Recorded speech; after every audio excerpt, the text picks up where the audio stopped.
I can't encourage you enough that as quickly as things are changing in our industry, you need to invest in educating your team.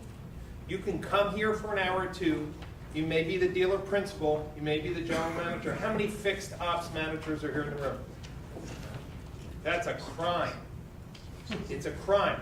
I wrote an article recently, posted on LinkedIn and a few other places about why aren't we inviting our fixed ops managers to the digital party. You know, we throw them $5 grand. Do whatever you want. You want to keep on doing that direct mail piece. You want to keep on doing those postcards. I don't care. You just do your own thing. It's really important. I also have, as a sponsor, the ability to give out 3 $500 scholarships towards AutoCon. AutoCon is normally $9.95, so it would bring it down to $4.95. Dealer principals can go for free. It is a great opportunity. I'll talk a little bit more about why a little later. Here's today's workshop objectives. I have a couple questions for you, but out of all the things that we're going to cover in review today, this is really one of the most thrilling parts of my job today is talking about social media advertising, because it's a new opportunity. If you've been following me and reading some of the articles I write, you know that I've written extensively on SEO, paid search, websites, CRM systems, every aspect. But if you look over the last 6 years, you will never have seen me really talk about social media advertising until April of this year, when something very important happened, and that is when Facebook and Polk partnered to map Facebook account owners to the vehicle that is in their driveway.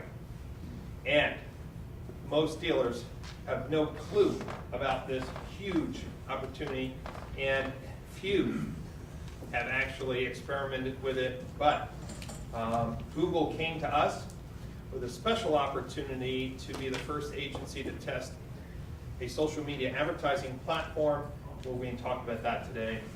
How many of you in the past have hired a direct mail company to target certain OEM brand owners, whether it's brand loyalty or conquest? How many of you have used these direct mail pieces? How are they doing today? Good, great? You know, at one point it kind of dropped off, right? So it was really big for a while, and then everyone kind of stopped. And we're finding today that across the country, dealers who are doing these targeted direct mail pieces are actually seeing some great success. Well, what's the problem with a direct mailer, these OEM targeted or brand targeted mailers? Anybody want to share what some of the challenges with those are? Weak message. Weak message, what else? It's always tough going after lunch. What? Limited space. Limited space, what else? Bad data. Bad data? Lack of interaction. Lack of interaction? It shows up once. You got one day to hit the person. Right. Would you also agree it's rather inefficient? Meaning the number of people compared to, not on an ROI standpoint, but if someone really doesn't care, it's still getting to their house.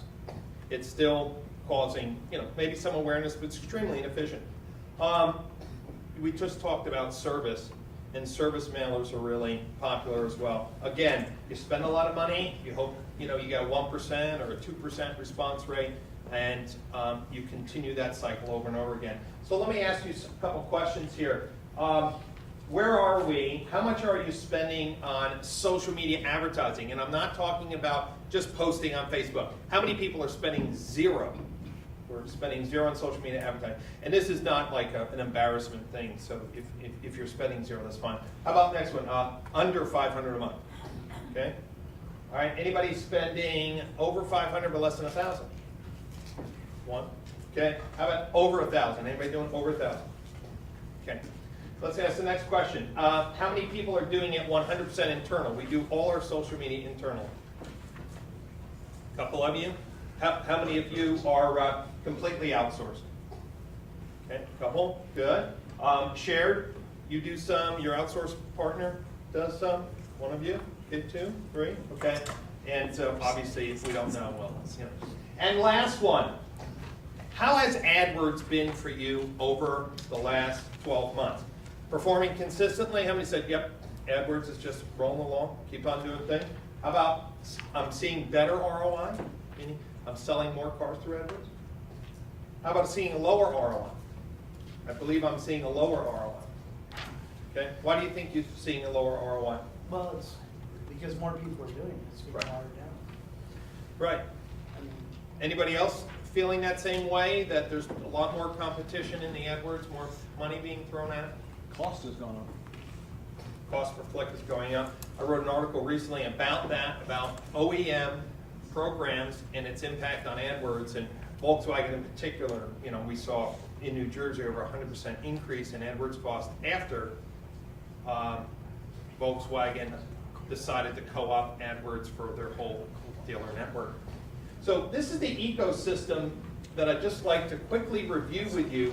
Today, stimulus, radio, TV, print, billboards, direct mail, isn't driving people directly into your dealership. They're driving people to what Google considers the zero moment of truth. And in that zero moment of truth, consumers are looking at, on average, about 18 different websites, millennials up to 23 different websites, to get an opinion on what vehicle they want, price, performance, styling, reviews of the car, reviews of your dealership, before they contact you. And then when they contact you, it moves into the first moment of truth. But if they're contacting you, would you agree with me? They're most likely contacting one of your competitors. Matter of fact, research says that consumers are visiting 1.3 dealerships, meaning they're doing a tremendous amount of research before they leave the house. So the question is, how do you make sure that you're the first dealer they visit? Would you agree if you did everything the same as all your competitors, you have no guarantee you're going to be the first? A friend of mine, Travis Miller, Jimmy V, say, sane is lame. Sane is lame. I want you to think about your digital strategy, your social media strategy. Is it lame because it's the same as everyone else? The other day I wrote an article about Ford social media. Ford must have co-opted, and I follow at least 100 different Ford dealers. And one day on Facebook, I'm going through my news feed, and I see this question. It was a graphic. I was like, oh, that's a cool thing.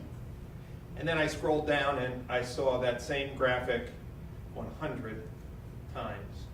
It was posted, that same post was posted on every Ford dealer that I was following, maybe every Ford dealer in the entire country. Really, maybe say Ford, for all its innovation with social media, has completely sold out their dealers in believing that they can just do these kind of crappy robo-postings. And in that first moment of truth, we can't win every sale. But we can't lose the sale because of bait and switch, being rude, being prejudiced, not treating customers fairly, because they will just feed up negative reviews for the next person who comes in the cycle. But in this diagram, one of the most important things is service, because it's the service drive that normally sees 5 times more people a month, and I've seen up to 10 times more people a month in your dealership than sales does. If any of you are having problems getting reviews online, raise your hand. Brian, I'd like to get more reviews online. Okay? Every single one who raised their hand has a broken service reputation management process. It doesn't exist. I have dealers have hundreds of reviews on Google, and you say, well, how's that possible? It's because they've leveraged the service drive. We need to understand this ecosystem, because in the zero moment of truth, if you are a Toyota dealer or a Ford dealer or a Chevy dealer, you have a competitor within minutes of your dealership. And you are listed in a Google business listing, and every bit of research we've done with our clients is when you have 100 or 200 more reviews than your nearest competitor, your calls from Google Plus, your clicks from Google Plus go up by a factor of 5 to 10 compared to your competitor. So this is the ecosystem. In the zero moment of truth is where I'd like to talk to you today. I also brought 6 copies of latest book I put out. This is on internet process. If you are looking to increase your internet process, I brought some copies, first come basis. I also have an electronic version that I will give free to anyone who request it by sending me an email. But if you are not closing your internet leads consistently at near 20%, the average around the US when I go in is about 9. This has our full blueprint, template, strategy, communication, video responses, everything's in the book. Go ahead. Brian, can I have that copy you have on the podium? Yes, you can. I love that. He Can I closed have the your deal. second one? Okay, I love that. Okay, there's 2. So you can come, the 2 of you can come up and grab that. Okay, so maybe Dave or Yago or Joe can, here we go. It's for the people, right? Number 3 Okay, so and 4. I'll do it there. Everybody? Okay, so let's do a quick review. How many people are doing SEM? I'm doing Google AdWords. I'm doing Google AdWords at my dealership, okay? SEO, most of you are doing that. Maybe video SEO, okay? You're doing your business listing optimization. Maybe you're focusing on reputation management. You're doing banner display ads. You're doing retargeting. This is an example of retargeting if you're not familiar with it. I went to CNBC. It gets millions of visitors a month. The fact that Chase is showing those banners is not because they're buying advertising on CNBC. It's very expensive. It's because I went to my Chase account and now they're following me on the most important sites. That's called retargeting. How many of you are doing retargeting? Brian, I know we're doing retargeting. Great. So is everyone else, if you're a Cobalt dealer? Is it sane? Is it lame? Promoted video? Some dealers are doing this. When someone's searching in YouTube, the second biggest search engine by volume, their videos are promoted to the top. How many of you are doing video pre-roll? I'm a big fan of video pre-roll. Only one of you doing pre-roll? Video pre-roll is amazing if you, as a dealership, believe. How many do our cable TV? Anybody doing TV advertising? All right, anybody who's doing television advertising and not pre-roll, you have a lobotomy coming. I'm going to do a little lobotomy outside. Because you're doing cable TV because it has a call to action, it's targeted, it can show personality, excitement. Well, guess what? This month, the number of hours of people watching video just eclipsed television. This month. We've been waiting for it for a long time. More consumers are watching video on a tablet, on a cell phone, or a computing device, not on their television. So take a note, whoever's doing your video, doing your Google AdWords, you should ask about pre-roll. But all of those things are pretty much common knowledge. You've heard it from Yago, you've heard it from Dave Page, you've heard it from Cobalt, Dealer.com, Vin Solutions, Wildfire, anyone. They say, look, you should be doing AdWords, you should be doing SEO, you should be doing video SEO, you should be doing video marketing. But what's going to set you apart? I want to talk about Facebook advertising because it's different. Does anybody own Facebook stock aside from me? Anyone? Okay, so you guys are really missing another boat. So if you have young children, just buy some Facebook stock. It reminds me of Google at $90 a share. Does anybody know what Google stock is today? 800, just was clipped over 900 recently. I heard that they're bidding for the NFL ticket package to take it away from DirecTV. Interesting. That was on CNBC yesterday. So, Facebook came out at 38, went down to 18, and the whole thing was they have not figured out mobile. That was the reason. Today, when we run promotions, over 50% of the people who are interacting with Facebook advertising are on a mobile device.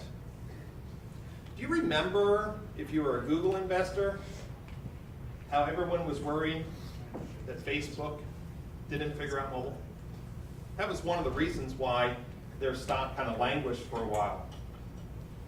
Well, I think they've recovered quite well. Personally, I think Facebook will be over $100 in a year from now. Here's the reason why. Because just like I told you, very few of you are spending any money on Facebook advertising, yet you're spending $3,000, $5,000, $10,000 on Google AdWords. If you roll back the clock 5 years ago, my question about Google AdWords would be the same as social media advertising today. Very few of you were doing it 5 years ago. But now that OEMs have recognized and Tier 2 has recognized, well, people are starting. So when I look at the dollars that the dealers we're working with are spending on social media advertising 6 months ago, and now a few $100,000 on social media advertising. And it hasn't even started. Really hasn't even started. It's an extremely profitable business. What makes social media advertising different? Well, car ownership data is huge. Also, that group that's called the millennials, it's tough to keep up with all the name groups, but those 18 to 35, most advertising research has said that that group is really hard for you as a car dealer to reach because they're hanging out in Facebook. And Facebook isn't indexed. What are people saying inside of Facebook? It's a closed community. It's not organically searching in Google. So we have this relatively closed community. Prior to April of this year, the only way you could advertise to people is based on how old they were, whether they were married or single, maybe what college they went to, who they liked, maybe someone who liked Toyota's Facebook page. But who are those people? Is it dealers? Is it the media? Is it mechanics? Is it Toyota suppliers? Or is it consumers who like Toyota? The answer was, it was everything. But as a car dealer, you can only really sell cars to people who are kind of interested to buy a car, not people necessarily who have other interests following that page. So one of the things that are different is that Facebook advertising, unlike those boring SEM ads, really can pop with color on the Facebook page. And more importantly, Facebook figured out mobile. How many of you read your news feed on Facebook at least once a day? I'm looking at my news feed. How many of you are doing it on your mobile device most of the time? Okay, so this is Bow & Scarf Ford. Some of you may know them. They're not too far from here. Look what percentage of the screen that ad takes. Let's just say 90% of the screen. So unlike an SEM ad, which you have 3 at the top and 7 on the side and 3 on the bottom, with lots of competition and ugly, and unlike display or retargeting, where you're on the CNBC website reading an article about Warren Buffett, maybe you pay attention to those side banners, or on the Weather Underground, or whatever. Well, as you're going through that news feed, there's actually some tricks about what type of graphics will increase engagement through the news feed. Matter of fact, John Sherrill, who works at the Raritan Group, his wife was going through a news feed and said, John, totally unplanned, after we launched Bow & Scarf, John, there's a car dealer advertising on Facebook. She did the screenshot, sent it to John. John sends it to me. He says, is this you? Because he heard me talking about them. I'm like, yeah, that's me. So what has changed? For most of the automotive history, we've been advertising by pushing our dealership out to people through marketing. We scream at them, old school stuff. We push out ads on radio, TV, and print, or direct mail, whatever your style is, we push out. But really today, the key is getting people to talk about your brand and engaging with your brand in an environment that maybe they can learn more about you, can know about your promotions and specials. And this is the challenge. And this is just some stats from me. I'm not a big stats guy because, well, I only like to talk about actionable data, things that if you look at, you can do something with. But this is for the people who says, well, I'm not really sure if Facebook's a good place to advertise. These are just some impressive numbers. More importantly, I'm asking you, what are you doing to connect with all these active people? Here's some research. We've seen this. This idea of the shopper's path and touching so many things. And 57% of people talk more online than they do in real life. My 16-year-old son doesn't talk much on his cell phone. He texts an awful lot, He posts a lot on Facebook. I don't know about you, I'm 51, and one of 5 boys, and we had a fight to get a teen line in the house. Anybody remember those days when you had to get a phone line because when you hit those teenage years, you were monopolizing mom and dad's phone?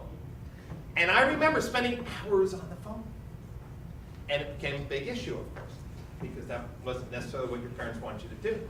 Today, there's this infrastructure going on where everything is being shared online. And the cool thing is for the first time, the influence, and this again, another stat for 2013, we've had a couple crossovers.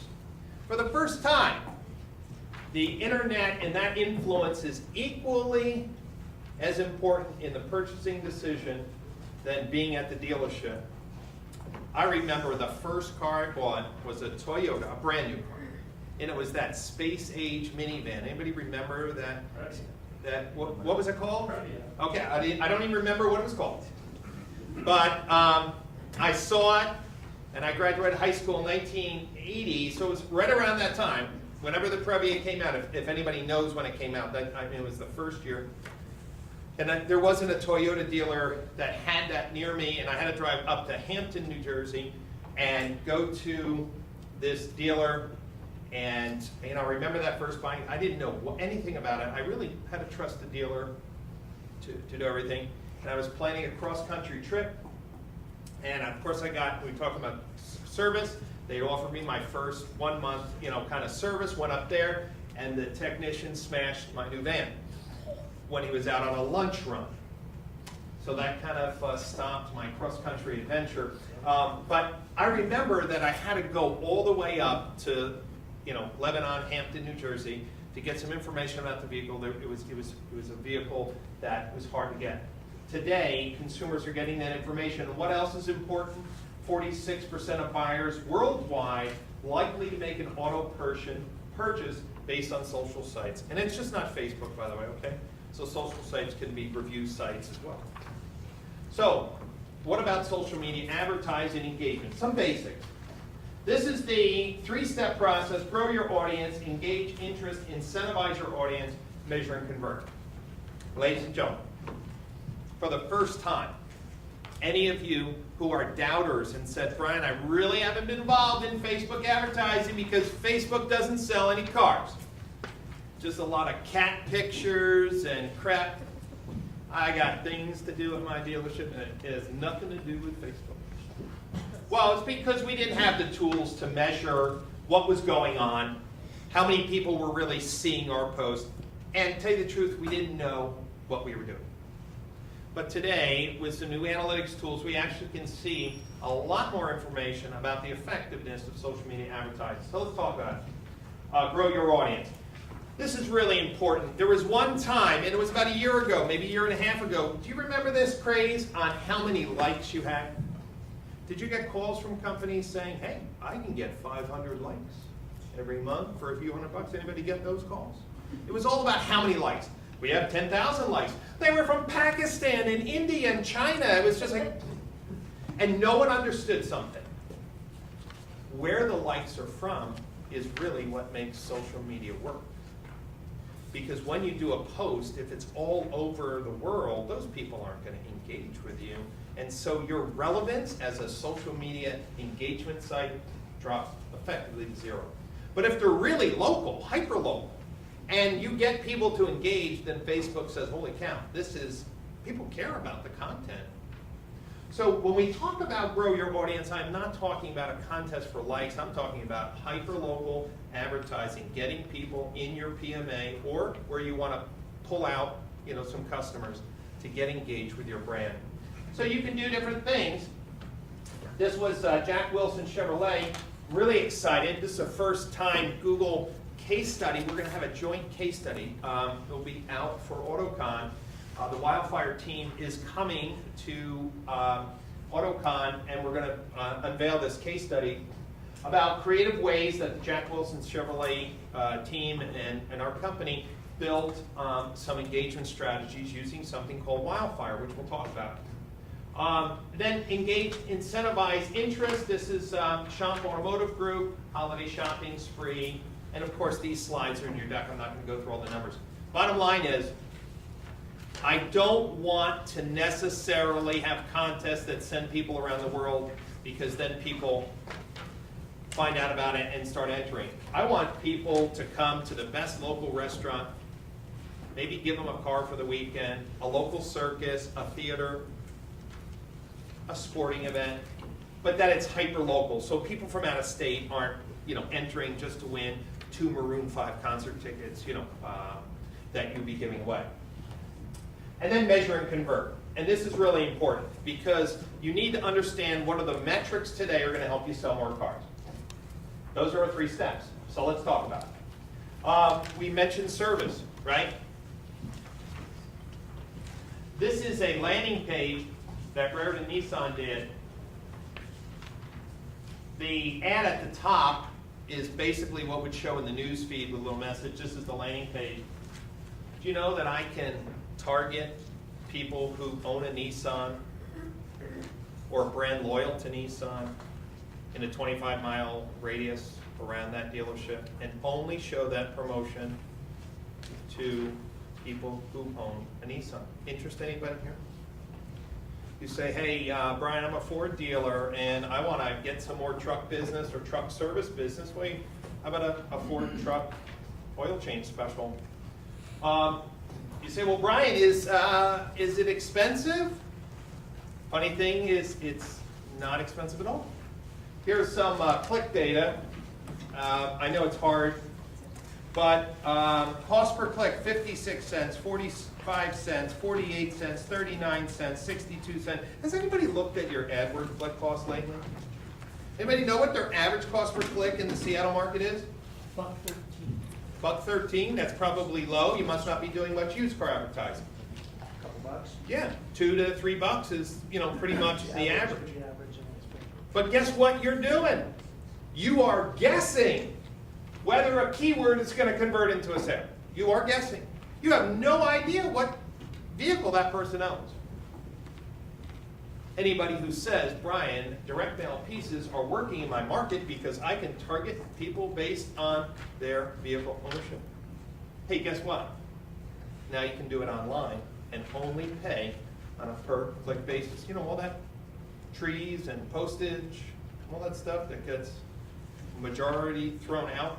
Well, in this model, it's perfectly aligned with the behaviors that you want. Here's an example of Bow and Scarf. How do these engagements and contests work? Well, you can have a little area on everyone's Facebook page, and in there you can put some things like this contest. They have a cool idea. Basically, they let their Facebook fans submit one of their photos, one of their own photos on, hey, I got a cool car. And then they have a voting system, lets the Facebook fans vote who has the coolest car, and they're going to get $500 off. What does that do? It gets people to engage in the brand. It gets people to have fun. And all this programming, if you tried to do it yourself inside your dealership, would be a nightmare.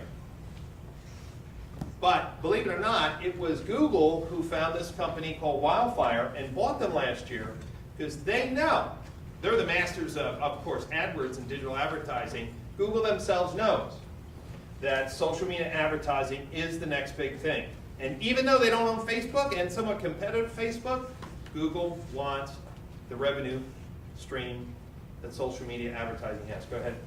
The surprising fact about Wildfire that a lot of people don't know is Wildfire was a tool that Facebook was using for themselves to market Facebook and to keep up with all of their social media platforms. Yes. And there's a theme that you're going to see that everyone spoke about today was mobile and mobile problems, and you're going to see how beautiful Wildfire works. But if you do have a PGI platform, actually one of the most common problems why social media fails is eliminated because you have a mobile adaptive website. Now you've seen people share, so you can share these type of promotions, or you can advertise them, and they come to device independent, beautiful landing pages. whether it's a family event, a local zoo. These are hyper-local events, right? This is not a zoo in Florida for a dealer who's not in Florida. This is local events. Or a theme park. They had a contest for a theme park, and in conjunction with the contest, they asked people, what's your favorite ride? Ladies and gentlemen, if you look at your social media engagement, it's probably a C at best. Because what you're doing, posting a picture and a link. There's no engagement, there's no voting, there's no sharing. Well, social media is all about that. But it was difficult to do it until some new tools came to market. This is, how many of you have done a mailer, buyback mailer? We're buying used cars, right? Okay. Do you know, I know the age of the vehicle that Facebook owners have. You say, I'm a Toyota dealer and I'm looking for people who have 3 to 4-year-old Camrys. I want to buy back your Camry. You could have that graphic show up in their news feed and say, we're looking for used Camrys, we need them. It's time to trade in for a new Camry. You with me? Do it all day long in direct mail, but how many people, honestly, for the first time, didn't know that you could do that type of targeting on Facebook? I didn't know until today. That's most of it. It's exciting. So Google bought this company called Wildfire to create these cool landing pages, to create custom messaging, promotions and tools, and then give you all the analytics. And these pages, these engagement things can be used on all the social media platforms. And best of all, it is device independent, so it allows people, whether on a mobile phone, a tablet, or a desktop, to see the promotion. Why is that important? I'm just going to show you a couple examples, but if you do not have a PGI website or the latest Dominion responsive website, every one of you in this room has a broken social media strategy. You're disappointing at least 50% of the people you're engaging in Facebook, at least 50%, and you're surely not tapping into the growing high-value mobile. Dave, I don't know if you've done some studies, but I was with a group of dealers last night, and they asked me a question, and I just gave my gut feeling. Is somebody who submits a lead on a mobile device lower funnel? Oh, yeah. What do you think? Right? Absolutely. Closer to the store. Well, whether they're closer to the store or not, would you agree that I think they're kind of done with their shopping? You know, if they're kind of coming down and they're ready to book a service appointment or submit a lead, they're coming down the funnel. They're not up here. But isn't it a shame that all your opportunities to get lower funnel are being squashed? And you know what? When someone says 30% or 40% of the traffic are mobile, I'm not talking about you're missing 30 or 40% of your sales. Those are higher value customers. They are lower funnel customers. So not only is it just 30 or 40% as a rough number, it could be a higher potential number of sales than just the percentage dictates. Here's an example, Reardon Group. Let's just say you were a social media manager for your dealership, and in this case, Chrysler came out with some incentives. Do we have any Chrysler dealers here? Chrysler dealers? No? Okay. All right, so it wouldn't be unrealistic, right, for your social media manager to do a post on Facebook. We got great incentives this month. It's year-end clearance, and here's the page. Or, go to Facebook, make a cute little post like that. And normally what we're finding, it's 90 characters of text and a bit.ly link. 90 characters of text, a bit.ly link, and an image. And there's some tricks about the images you have to test, which gets the most engagement.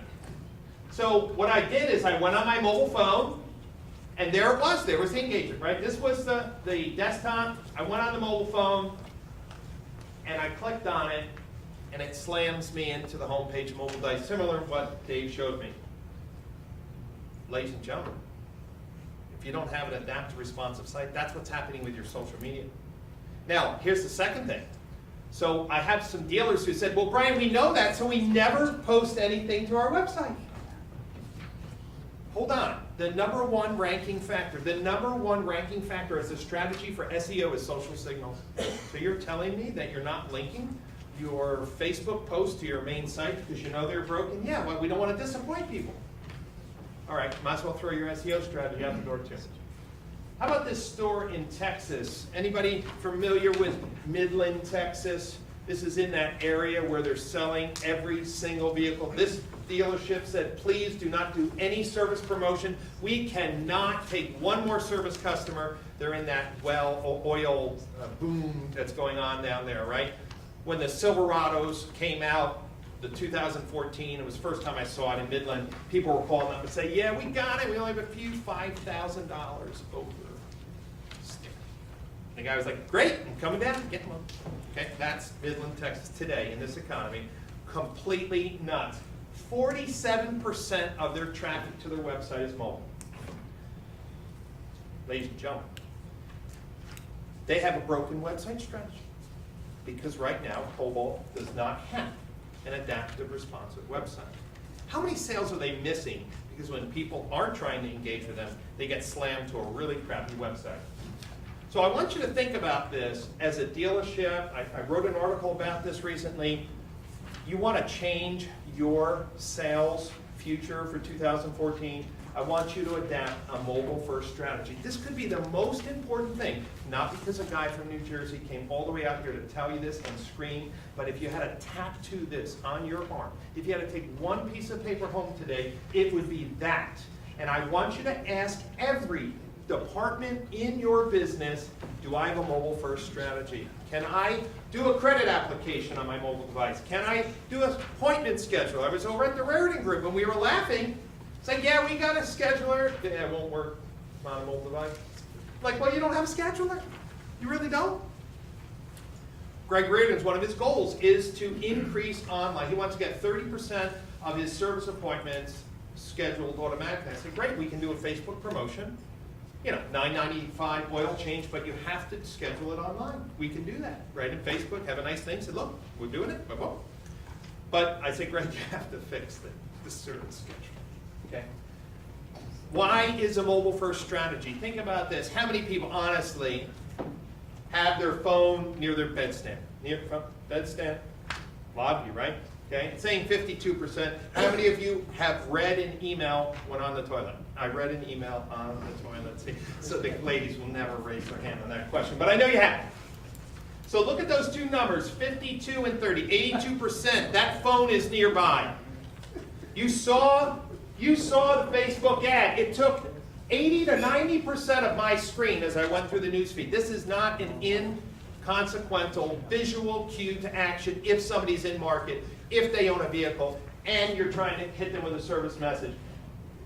Mobile First says, I don't care what device they're on, I'm going to service them. And here's the biggest thing. How many of you think you have a good SEO strategy? I have a good SEO strategy. Okay, obviously you don't know what an SEO strategy is, so I won't go there any further. But here's the bottom line. If you've created custom website pages, Brian, listen, we're in Seattle, but I want to draw from Kent, I want to draw from, and I have my website guy, and he's created all these pages, and guess what? They're invisible on your mobile device. And secondly, Google last month came out with a warning, and it's going to happen any day. They're going to stop showing your website pages if someone searches on a mobile device if it can't render on a mobile device. This is huge. In Midland, Texas, 47% of people hitting their website is on a mobile device.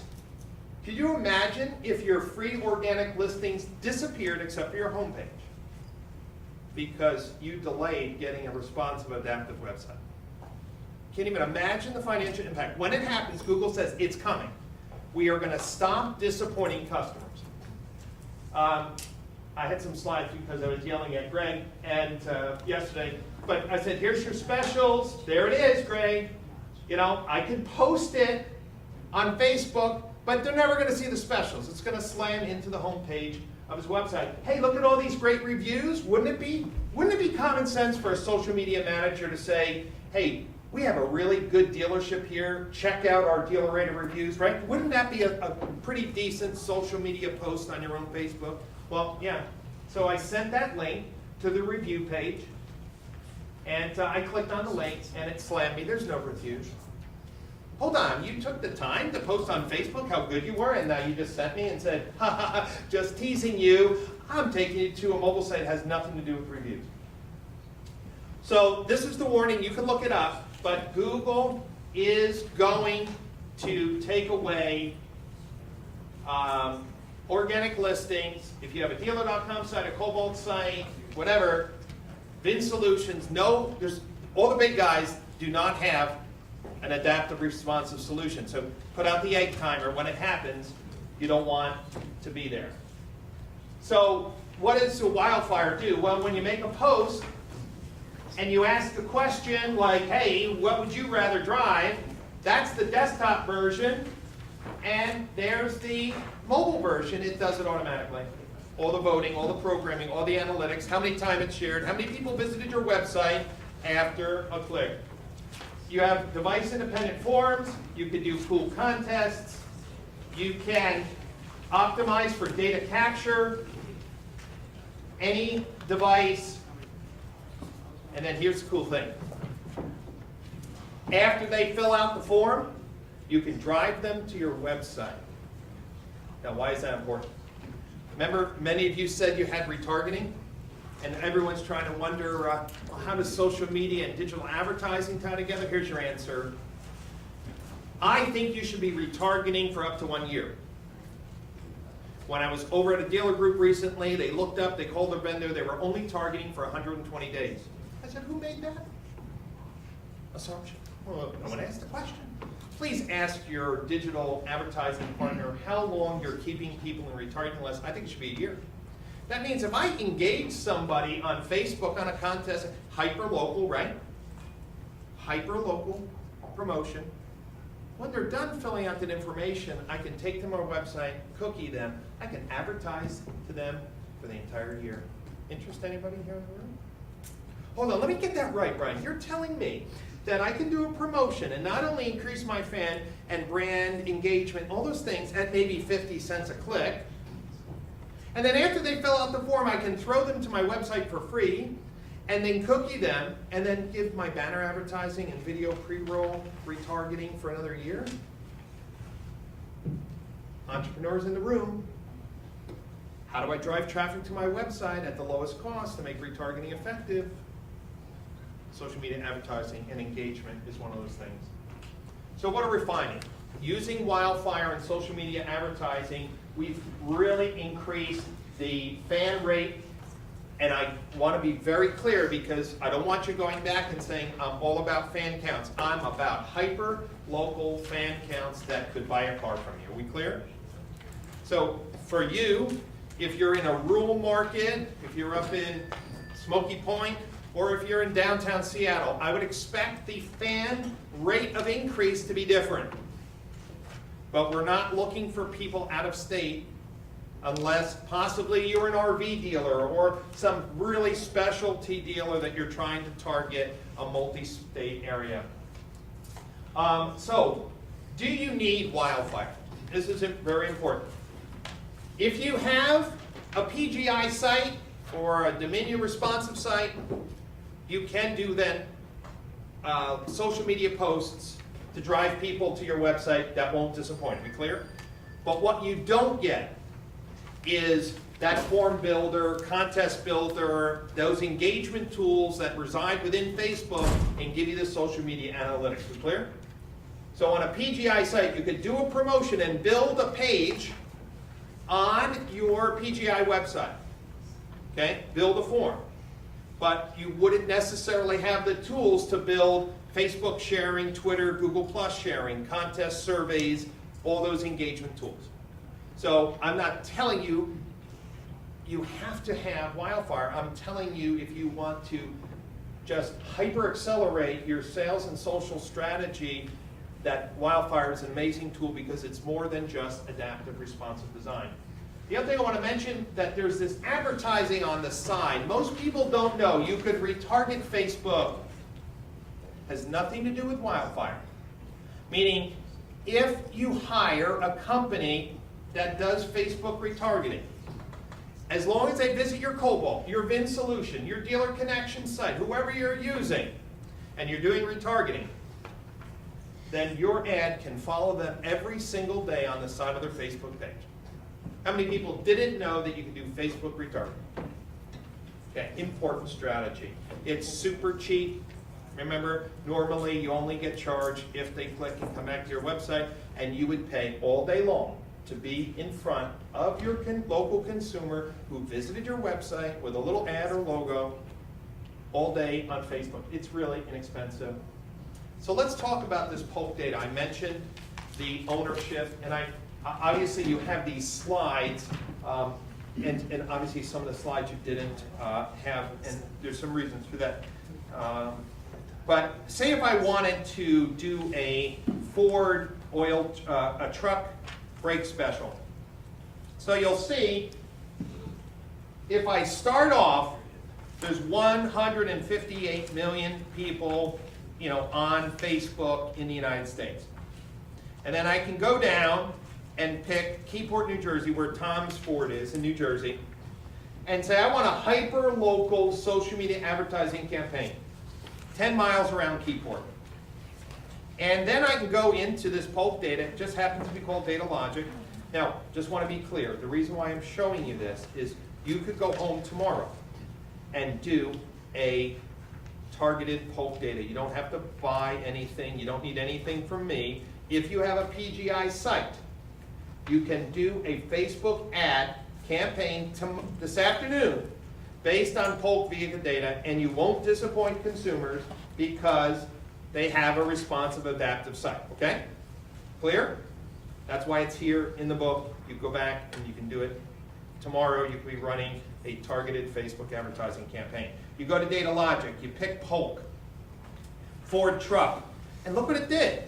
7,780 people live around Keyport, New Jersey who have a Ford truck.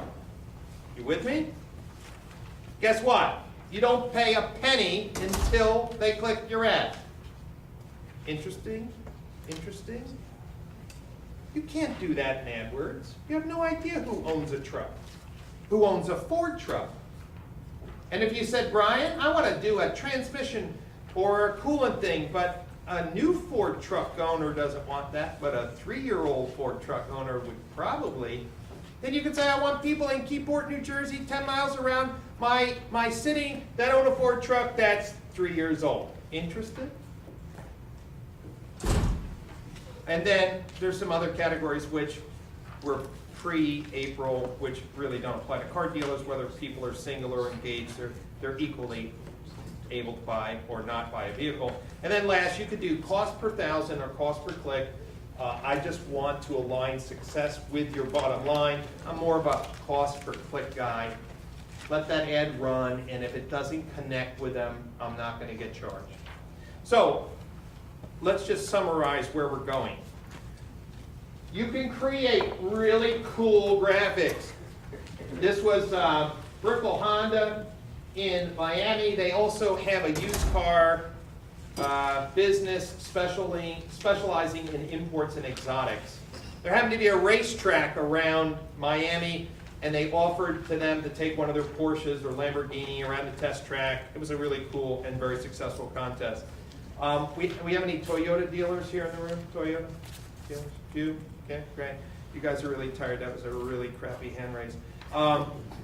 This is Lithia Toyota in Abilene, Texas. And by the way, there's just one limitation with Facebook advertising. You can't have a lot of text on the photos. You can't have a lot of text. You cannot do a typical AdWords ad, and definitely not anything you would use in a newspaper that looks like Joseph's Technicolor Dreamcoat. This is clean photos with compelling call to action. And this was a $1699 Corolla LE. Within hours of him starting this campaign, he got this. I owe about $7,000 on my current car, and it broke down just now. I'm with Abilene Teachers Credit Union and would like to trade to get a new car. I'm interested in 2014. Bum, bum, bum, bum, bum. So is it working? I just added some slides. I went in live to Wildfire and looked at reach. These are some, this happens to be somebody who had a pretty good Facebook account. Again, this one campaign increased their reach 27%, engaged users 37%, 80% increase in people talking. The average dealer in the United States on Facebook has less than 100 people talking about their brand at any one day. Here's another one, a 550% increase in reach. That means people who have seen the ad, 200% increase in engaged users, a 10% increase in talking. This one's 33% increase in reach, 21% in engaged users, 71. Everyone's at a different spot. But I'm going to tell you, if you do not believe that people who spend hours and hours and hours a day on Facebook can't be reached to sell more cars, go ahead and leave. But your competitors, whoever's first to market and doing this, will be rewarded. So you can have these powerful call to actions, whether engagement posts or voting posts, but sales, service, new models, manufacturer programs, community engagement, and whether you need it or not, Wildfire gives you this device independent, and Facebook now gives you ownership targeting. So there's the takeaways. Ladies and gentlemen, if you're doing AdWords and have not done social media advertising, I don't fault you up until this moment. Because it was only in April of this year that it made sense. And it was really only May of this year that Wildfire really came to the automotive. We were the first agency that came and said, Brian, you guys do a real good job with strategy. Launch this thing for automotive. Let's do some case studies and let the automotive community know. So it is an amazing opportunity. Just want to let you know that we have a paced rollout of dealers that we work with. We have 10 spots for September every month. We've added 10. Google wants us to test and work with them on reporting. So if you are a dealer or a decision maker, or take this back, there's a small window of opportunity if you want to work with us in September. We can go over what you should be spending, but you really can't spend more than $1,000 a month. You saw the click costs. You really can't spend more than $1,000 a month in advertising. The average dealer is spending anywhere from $500 to $700, and then whatever your promotion cost would be, right? So dinner, theater, weekend rental, whatever your contests are. More importantly, if you are interested in this whole area, let me just tell you, this is just one of about a dozen really dramatic things that are happening in our industry. I told you, same as Lane. If you're doing everything everyone else is doing in your marketplace, in your CRM process or BDC process, in your social media, digital advertising, website, content, SEO, if you feel that you're in that, hey, we've been doing it, but our sales have been you need to get out to the RA, and I'd love to see some of these scholarships go to people here. The speakers are outstanding. If you're shopping for new products, the best of the best in the automotive industry are there. You could go to the AutoCon site and drop down the schedule. One of the cool things is Brian Benstock from Paragon Honda, one of the top Honda dealers, is going to show workshop attendees how he's selling 100 cars a month out of service. Remember I told you that it's a crime that fixed ops people aren't here tonight? You know why? Because the fixed ops people would kill to have social media advertising. They would. They'd kill it. If somebody says, hey, I need more X alignment, whatever. I just bought this alignment machine and I want to push more alignments through. Well, guess what? It's kind of tough to sell alignments, on Google AdWords. It really is. Okay? Try to sell that. Try to buy those keywords. Just try to buy those keywords and figure out what someone would type in when their car is kind of shimmying and shaking or something. But you know what? You can do that on Facebook quite creatively. So I'll be doing a workshop on what digital advertising metrics you should be looking at, because I believe that general managers and dealer principals have too many reports on their desks. So what should you be looking at? That's one of the workshops I'm doing. I'm also doing a CRM panel discussion. So we'll have Dealer Socket, VIN Solutions, eLeads, plus 2 dealer principals on a panel on what's the future of automotive CRM. And then, of course, the Wildfire team is coming. This is the only conference in the fall that they're going to, and we're going to talk about these cool strategies and case studies. If you would like some information on the electronic version of my book, there's my email address. It's just Brian at PCG Mailer. If you're interested in one of those scholarships, you can see me afterwards, or shoot me an email, or call me. But this is an exciting opportunity. Do you agree? This is a new opportunity for you? That's fine. Are you glad you came out today? Yes. Great. Well, Yago, thanks for the opportunity to fly out from the Garden State, beautiful Garden State. The weather, I think, is a little better out here this week than New Jersey. Any questions on social media advertising or the things that we covered? A little overwhelming. By the way, I just heard some important news that maybe affects lots of you. How many of you are using TrueCar? TrueCar? Okay, starting September 1st, they have dramatically changed their refund policy. You need to read about this online. It really sucks. We have dealers who are auditing their TrueCar, and since the program started, have been seeing 40 to 50% credits on their account. Anybody know if you've been submitting credits on TrueCar because of duplicates? Have you been getting credits back? I don't know if I've done that. Okay. Do you know? Yeah, definitely. Do you know what percentage of the leads you're submitting as a dupe or previously in the system? You know, as a percentage of total leads? No, I haven't figured it out. Okay, but a lot of our customers are in that 40%. They actually have been month after month getting, like the ones that are on the $400 a sale program, okay, because their state allows it. Starting September 1st, almost all reasons for a refund are canceled and only $100 credit. So we have clients that are flipping out because they're in that $400 a sale model. And so the only exception is if they've been in your dealership the day before TrueCar sent you the lead, or if it came through an OEM program within 7 days, and they're only gonna credit $100. So you're still gonna spend, in those states, $300 a sale. And so if you are impacted, I don't know, is this a per sale state or just a monthly subscription? Per sale. And you know what you're paying per sale? Too much, $3.99. $400, right? So guess what? You got some important decisions to make starting September 1st. It's posted online. Dealerknows.com has a wonderful article on this. That's Joe Webb. But Dealer Knows has the whole thing, the policy. It's also on Facebook. This is a big thing. So you need to take a real hard look if you're going to be able to afford doing business in that model, because on average it's going to increase your average cost per TrueCar sale from $399 to probably closer to $600 or more. So very, very important. Thank you so much for your time. It's great to be here. I want to be in this spot for a second. What could you share with the people here about Google Cars?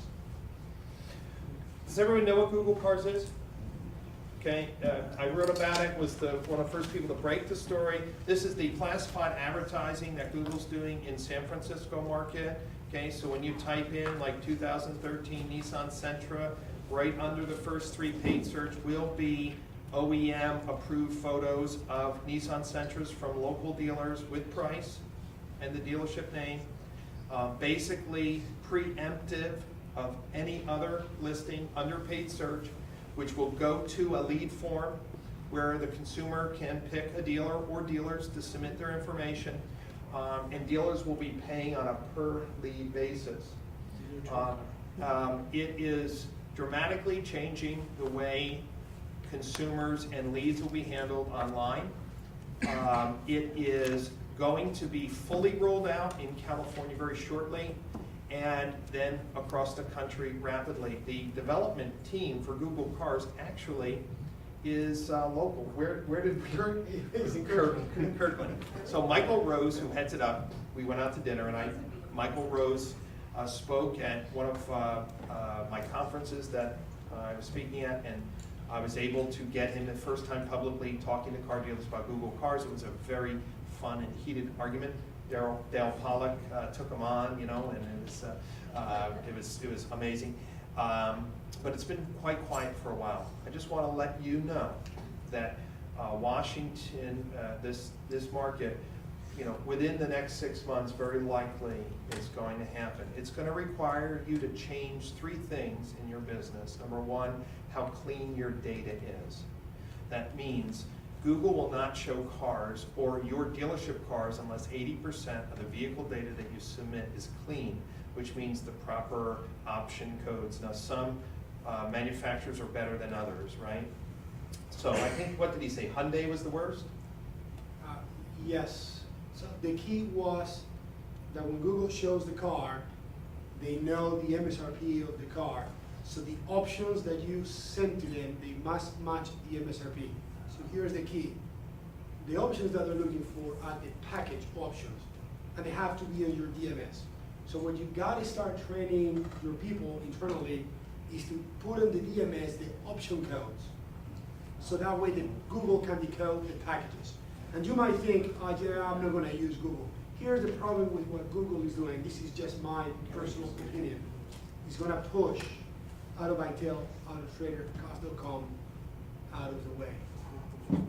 This is new cost right now only. So you need to start thinking about handling the data. Before, on the DMS, you just put the number, a few other small things. Google will not display the car if things don't match with what they think it should have. Make sense? The feedback on the program for the dealers on it is very favorable. The second thing you're going to have to change is your CRM process. Because the phone number that they give you is a proxy number. Unless the consumer puts their phone number in the comment section, the number that you get will be a matched number, so Google will route the call to the consumer and keep their phone number private. And you will have a limited number of attempts on that call. You will also have a limited number of attempts on email. One of the cool things that Google's doing, though, is alerting dealers when their processes break. For example, Google doesn't listen to the phone calls, nor do they read the content of the emails. But they do know something like when the lead is submitted. Most dealers fire out an autoresponder, right? Many of you have an autoresponder? Sure.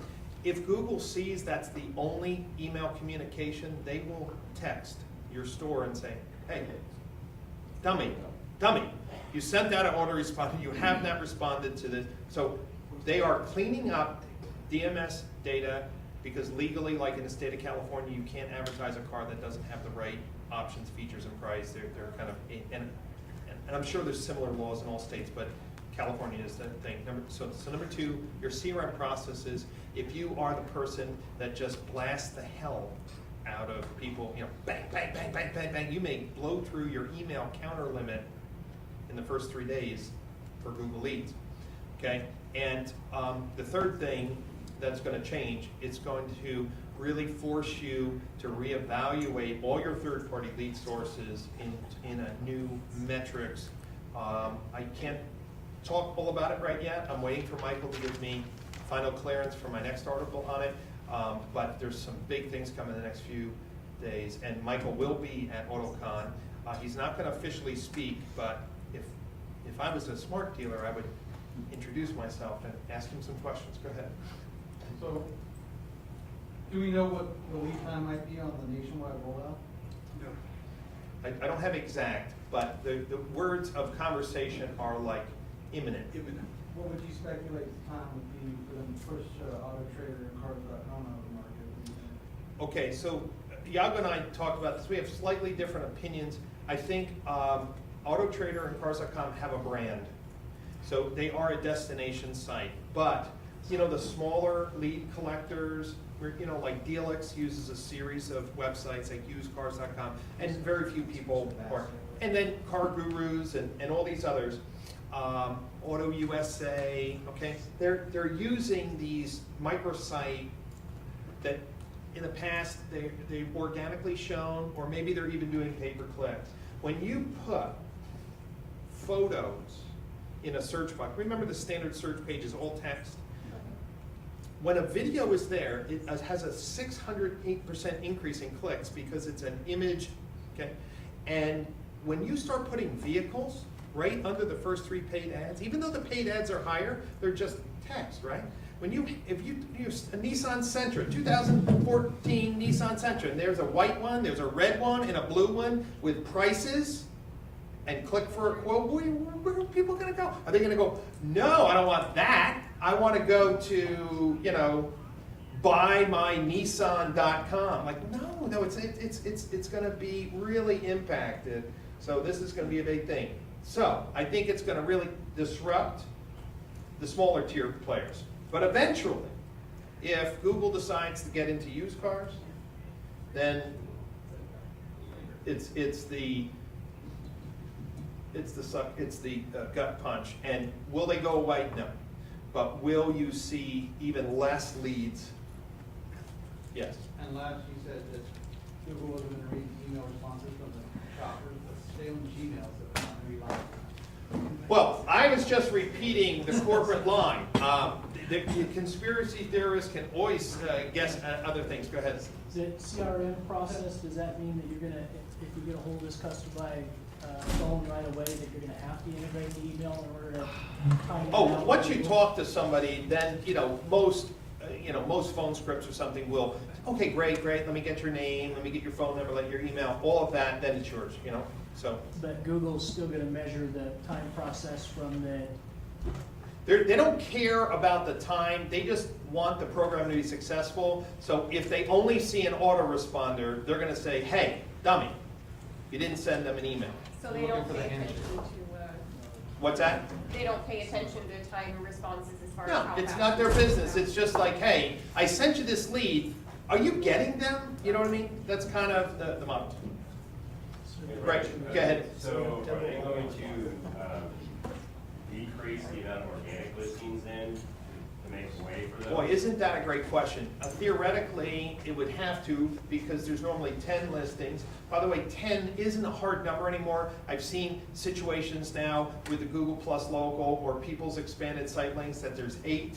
So the question is the insertion of that ad block of graphical cars and prices gonna knock position 9 out or 10 out?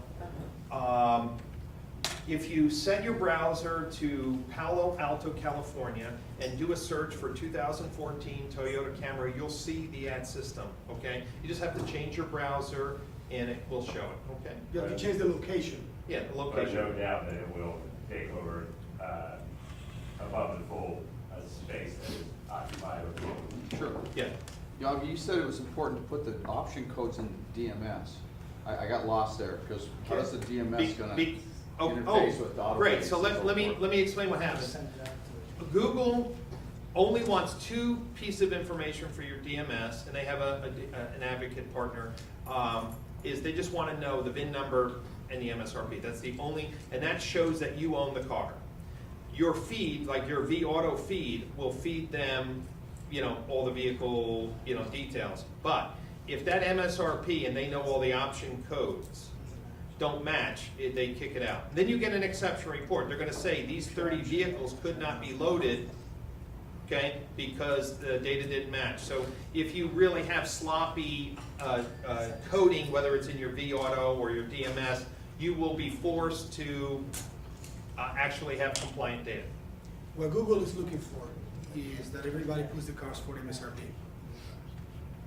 So what happens is people start changing the MSRP. You start changing the value, so that way you I can think it's great. I so think you can that's great. manipulate where you ship. Are they So gonna be in my DMS then, or? no. So what happens is I'll I'll send them a feed, right? So they're gonna get 100 cars from Tony. First of all, they're gonna use the DMS to check if you actually do own 100 cars, right? Because you could game the system and you could send 1,000 cars instead of 100. So first of all, they check that you own the car. Then second, And that's the only 2 pieces of information. You don't want the customer information, phone number, anything from the DMS. They don't want to know how much you paid for it. They don't want, the only 2 fields they're pulling is MSRP and VIN number. they also mentioned that they want sale price, correct?